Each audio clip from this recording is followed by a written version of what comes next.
Welcome to the North Shore Fire Department Board of Commissioners meeting Tuesday, September 3rd. Amy, did you want to do roll call for us? I know you need to step away. Good evening, Commissioner Admin. Here. Or maybe it's him. No. Commissioner Byers, Present. Commissioner Webster, Here. Commissioner Woolham, Here, Commissioner Pratt is absent.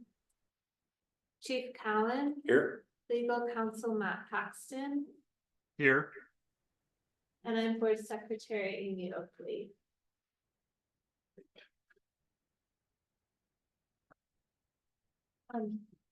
Matt or Eric, could you say you're here again? We just have a little low volume here. Yeah, I'm here. Okay, thank you. and did we get any public comment emailed in? No public comments in advance. Okay, so if there's anyone that would like to make a public comment, Mr. Marin? Good evening. Thank you for your time and the opportunity to speak with you. I expect that the Shoreline and North Shore boards met last month to discuss the RFA issue. I only know this because the meeting was mentioned at your last regular board meeting. I did not see that record of that discussion in your meeting minutes. I did not receive notice of the meeting through, though I am registered to receive such notices, and I did not see a notation of the meeting date or time in any email from you guys. I believe that the RFA meeting that includes a quorum of commissioners must be noticed to the public, and your policy requires the recording of such meeting. Regarding the RFA deliberations, when I served as fire commissioner, the board typically created criteria lists to help guide the decision process for significant decisions. I suggest the board establish criteria for the RFA decision process. These criteria would compare the existing contract for service model with the proposed RFA model. For example, are citizens able to negotiate the ongoing terms of service provision? Do the district residents and voters have real influence in establishing the fire department service level for the Kenmore Lake Forest Park area? Do district residents and voters have real influence in the quality of the facilities, apparatus, and performance of firefighters? Is the taxation model equitable to all parties? Is the transfer or retention of facilities, apparatus, reserve funds equitable to all parties? Do the citizens have options to change the contract or governance model? Are there costs or tax savings? Are there increased risks such as cost increases, service level disparity, cost equity, governance representation? And will the model deliver service improvements? Please consider creating a balanced criteria as part of your decision-making process. From what I know so far, the RFA is not a good deal for the citizens of Lake Forest Park or Kenmore. There are no service level improvements, no cost reductions. Taxation and service levels are inequitable. Contributions by NFD to the RFA are excessive compared to shoreline contributions. The North Shore area loses representation as part of a larger board. And finally, if the RFA does not meet expectation, there's no way for the North Shore citizens to exit the deal. Thank you very much. Thank you. Did anyone else have a public comment? Okay, I'm not seeing anyone else. If we can move on to the approval of the agenda. I'll make a motion that we accept the agenda as presented. I will second that. All in favor, say aye. Aye. Aye. Aye, motion passes unanimously. Board discussion and possible action items. I don't see Chief Holstein on here. Report from the subcommittee from Station 54. Chief Cowan, do you have that for us? Got an email about that. Oh, yeah, so I'm kind of surprised, but supposedly the utilities and everything were taken care of, but they went to go on site to demo and couldn't figure out where the cap of sewer was at. So yeah, so they're working with NUD, the contractor and NUD are working, and they're trying to figure it out, but it's gonna be delayed till next week. Okay. That's the latest. Okay. That's what, Yeah. both sides south there. Thank you. It. I drove by today, I was The, like, "What am I gonna see?" the building just really doesn't want to get taken No, down. it wants to hang in there. I don't understand. So. Report from RFA Planning Committee. So we met last month and kind of finalized the draft of the RFA plan. Started having discussions about where the equivalent levy rate, or I'm sorry, where the levy rate would be, which I think we're, probably residing around 65 cents, but that's up for you all to give me some input. I did prepare a rudimentary, well, it wasn't rudimentary, but a kind of a gross look at what would happen over the time if we had X amount of growth in AV versus X amount of cost growth, and how long it would take for us to be okay with the 60% of the fire benefit charge before we would have to look at a lid lift again. I was, again, really depends on where those costs in AV, run, but I was pleasantly surprised that we're probably looking at even at 60 or 65 cents of being in that, 10-15 year plus range, which was, for me, that was, kind of important to be at least that far out. Oh, excuse me. And then we also talked about that we're going through a fire benefit charge evaluation by our consultant. And he actually just sent it to me yesterday. I think it was yesterday. I haven't had a chance really to look at it yet. But I'm going to dive into that and try and figure out what that looks like. Again, we probably, won't have a super accurate, picture of what the budget's going to look like until we've finalized our 2025 budget, which won't happen for another, at least a couple months.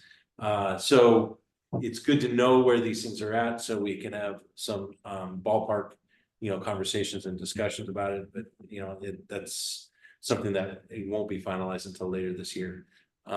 Also made some pretty good progress on the 20-year capital replacement plan. I expect and hope that in the next day or so that I'll be able to send you guys the draft so you can start considering what that looks like. And it's good for us even outside of the RFA to know what this looks like. And I've engaged with multiple people, looking at this to make sure that we've got a good sense of what those costs and so forth look like. So my big goal right now is to get that done in time for conversation, later this month. We did set a date for more of a kind of an open house kind of forum of question and answering on the 23rd. So, Dave, please mark your calendar. It's September 23rd.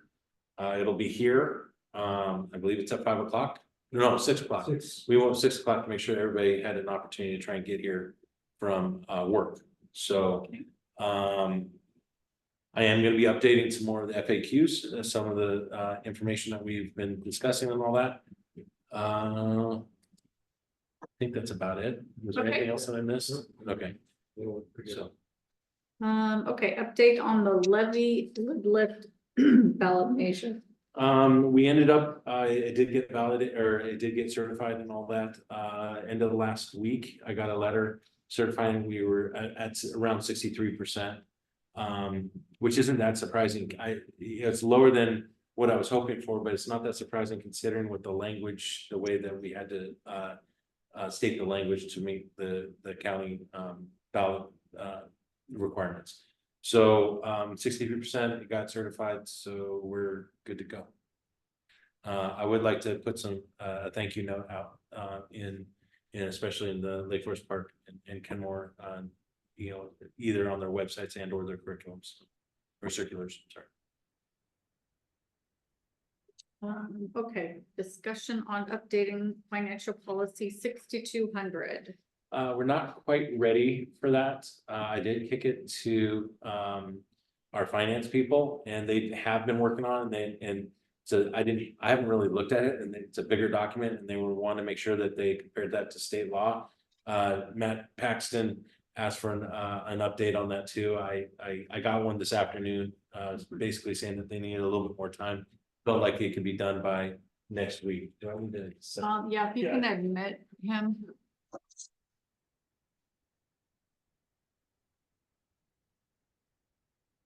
There we go. So hoping that next week, that they'll be done with their review, get it back to Matt. For a final, look through, and then by the next meeting, have it ready. Perfect. Discussion on updating policy 1450, which is the commissioner meeting minutes.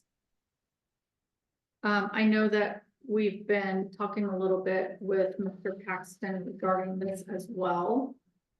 What we're trying to figure out is how do we have a learning session without having to have it be recorded, especially regarding the DEI information that can be a little more sensitive. So I think that before the DEI listening session, we're gonna have to make an amendment. Because as our policy states now, there isn't an option for a training session. Everything has to be recorded. And we were a little concerned with the DEI sessions that we wanted to all be able to speak freely. And they want some input that can be a little more sensitive. And so trying to go about the learning session without having to have them be recorded. Mr. Paxton, did you have anything to add to that? Say that this isn't all that uncommon for to have sections of the meetings not recorded. I can think of several presenters who, for copyright reasons, don't want their material presented online. And so that's where I typically see this come up to say, okay, well, board meetings, yes, recorded and provided, and otherwise maybe a work session, or there's different learning session, different ways to categorize that to say, well, these don't need to be recorded. Yes, so it looks like we'll need to do that before the next meeting so that we can have that session. To vote on it. Yeah, or do we need Yeah. to? Do you need to? Add the language we need to do this. Yes, we're gonna Bring it do, before the next meeting. correct. Yeah, And yeah. and that's gonna be handled by you and Matt Paxton or who's? Yeah, it hadn't really been decided, but I'm happy to do that with Mr. Paxton. Because we just want to make sure the language is in there. Plus, if we have other training sessions, some of that isn't, it just doesn't all need to be recorded, so. Hey, Lisa, Yes, I just have a question on that, just a logistical question. I read the email. What the logistical question is, since that next meeting, I think the only business at that next meeting on the 12th is the DEIB listening session. Is that correct? Or is no, there I a- thought we were having a regular board meeting first. Oh, is that the case? Okay. Is Because that there were not so many, correct? well, there were so many emails. I had a hard time tracking. Was it DEI at 4 o'clock and the regular meeting at 5? Or so if that's the case, you wouldn't have, unless we adjust the agenda, you wouldn't have an opportunity to adopt a new policy unless you, and this would be up for, I guess, Matt to confirm, but if you guys agree to the language that you want to have in here tonight, on the condition that Matt incorporates that in, that might work, or have an agenda item before the DEI to adopt the new policy. Gotcha. The only thing is that, and I agree with that, no problem, but we need to get it on our website so the public gets to see what we're trying to do. What our You mean as far as the policy or whatever? policy change, we Yeah, put it on the website before that meeting. So, Right. so we have public comment. Well, if Well, you're I- gonna have public comment on the policy before you update it, then maybe the DEI should be pushed out. I guess Because it's, my question is that my understanding is that session is scheduled for next Tuesday. Is that correct? I don't know where it was, I don't know where it landed. I think it's September 10th is what I see on the calendar. That's kind of what I thought, or that's kind of what I remember as well. But I didn't know if there was if that was a regular meeting or if that was just strictly the listening, just that working session. It's not a regular meeting. Yeah. It'd be a special. Yeah, it would just be a special, like, a training session. Because the other reason that the other question I had was I got the impression that from Matt Paxton's email that an option is to modify the policy, but the board would have the discretion to not have that meeting recorded if the only business that's happening at that meeting is just this training session, this listening session. Maybe Matt could comment on that if he thinks that's acceptable, or if the better practice would be to modify the policy. I mean, the policy, the only thing stopping you from deciding not to record and post publicly this next meeting is your own policies. They were policies you adopted. The way I interpret those policies is that it should be recorded. And to amend your policies, I believe it asks you to have 2 meetings to discuss changes to the policies. But that's all decided by the board. And if the board decides that they want to amend that policy Good. here today without 2 meetings to discuss that, that's the board's decision.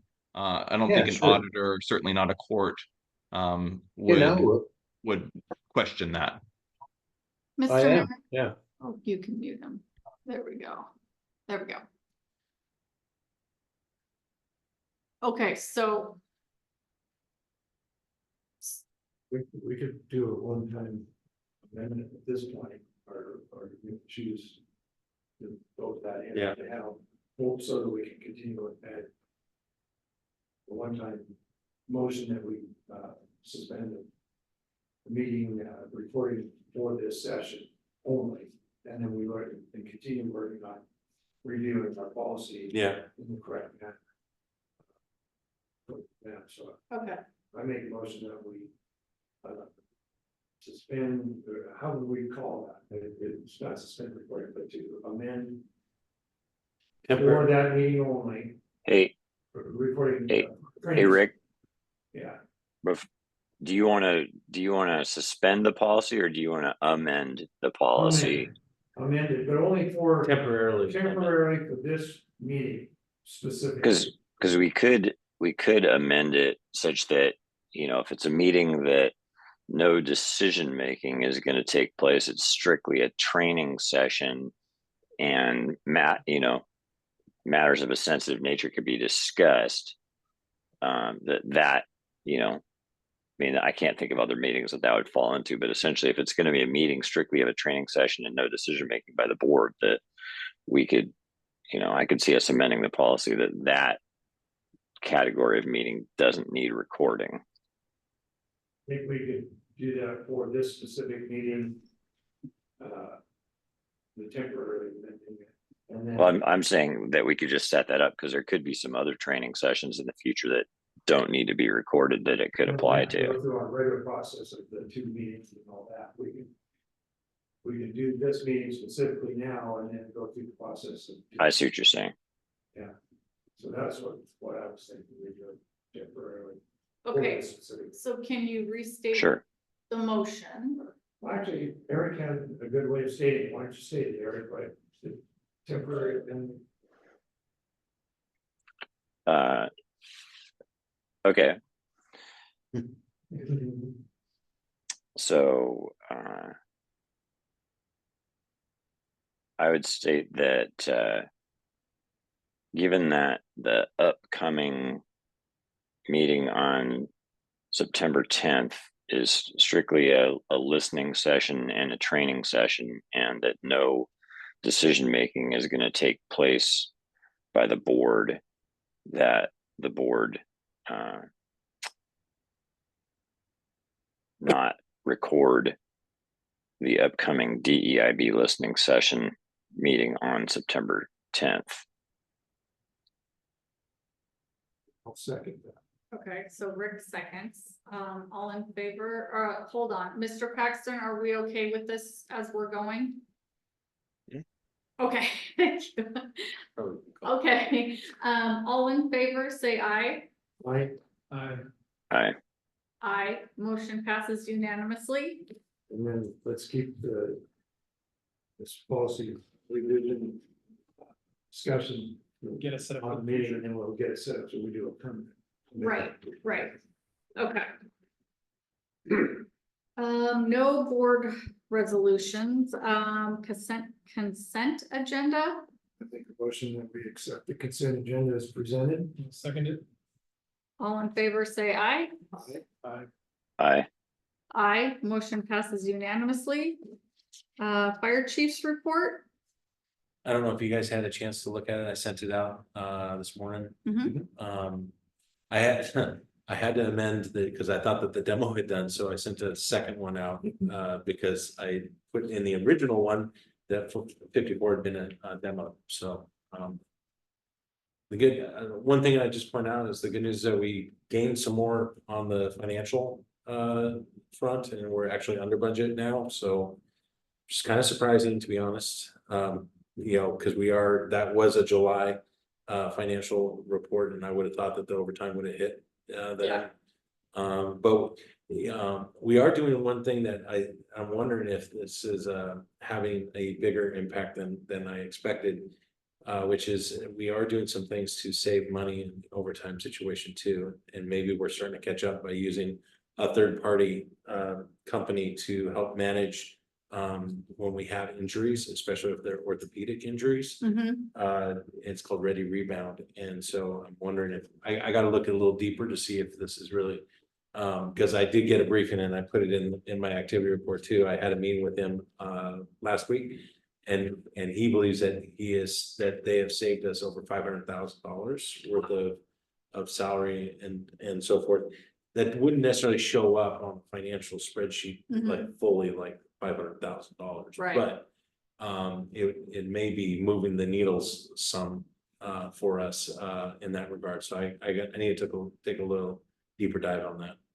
Perfect. I have a question. Generator for 57.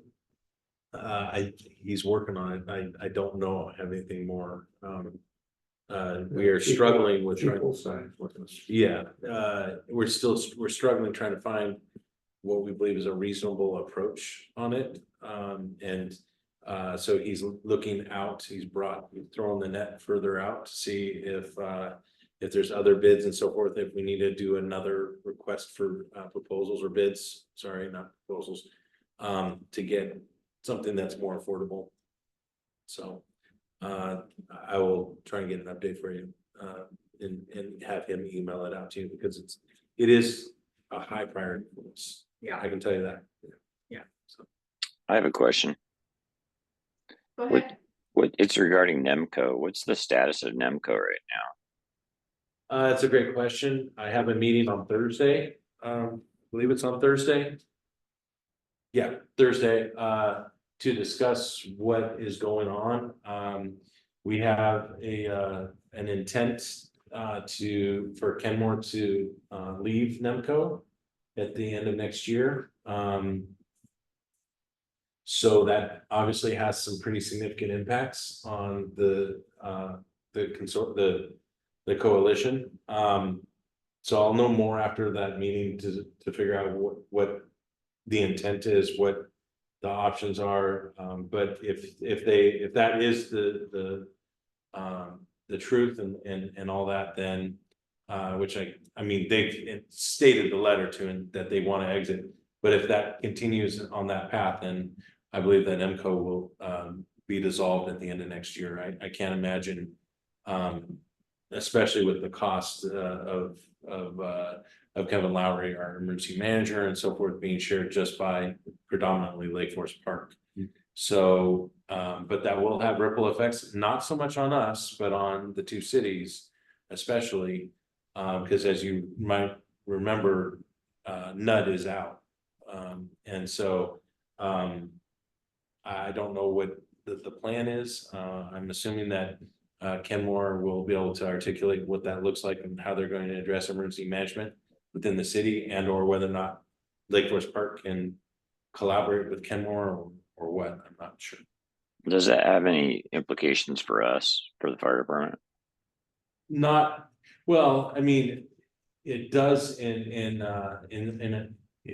some ways, because there are things such as, like CERT teams and some of the training and some policies and things like that.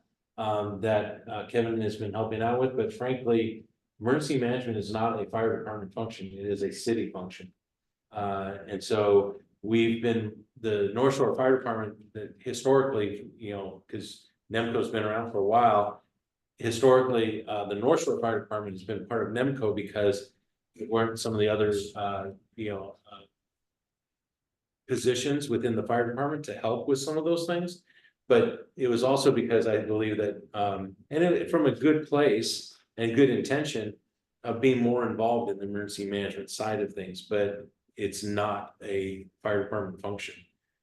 In fact, the fire department operates within the city's emergency management, assuming that there is a city to work with. If you're in a fire district, someplace that's unincorporated and all that, then there might be, more onus on that fire department to take more of an emergency management position or development. But with our cities here, we work underneath their hierarchy in a way. So, it's a good question, but I don't believe, I'm not saying that Kevin hasn't done good things or anything like that, because he has. But again, these are things that are mostly for the city more than for us, which is one of the reasons too why we were interested in restructuring the fees that we were paying, because of the value that is strictly a fire department responsibility. Any other questions, Commissioner Admin? Nope, that's it. Okay. Thank you. Anyone else have any questions? No? Okay. I don't believe we have any commissioner reports. Correct me if I'm wrong. Okay. Legal counsel report, Mr. Paxton. No report tonight. Thank you. Okay, so setting up future meeting agenda. Amy is not able to be with us, but she will go back on the recording. Yeah. So we still want report from subcommittee from Station 54. We still want the RFA planning committee. Let's see, discussion on updating financial policy 6200. Discussion on updating policy 1450 commissioner meeting minutes. And I believe that is it, unless I missed something. Sound good? I Okay, just want to also put on your radar that we are getting into the budget season, and so there's some special meetings that will be coming up. Not until, it's going to be, I just want to put on your radar. It's not this month, it's not even the beginning of next month, but please look at your email and schedule, and if you're on the committee, if you can attend, or in general, if you want to attend the meetings, that's totally fine. Just let me know though, because if you have 3 of you there, then that's a problem. right. So. Okay. Okay, so I'm gonna go ahead and say that the meeting is adjourned at 5:29. Thank you. Thanks, everyone.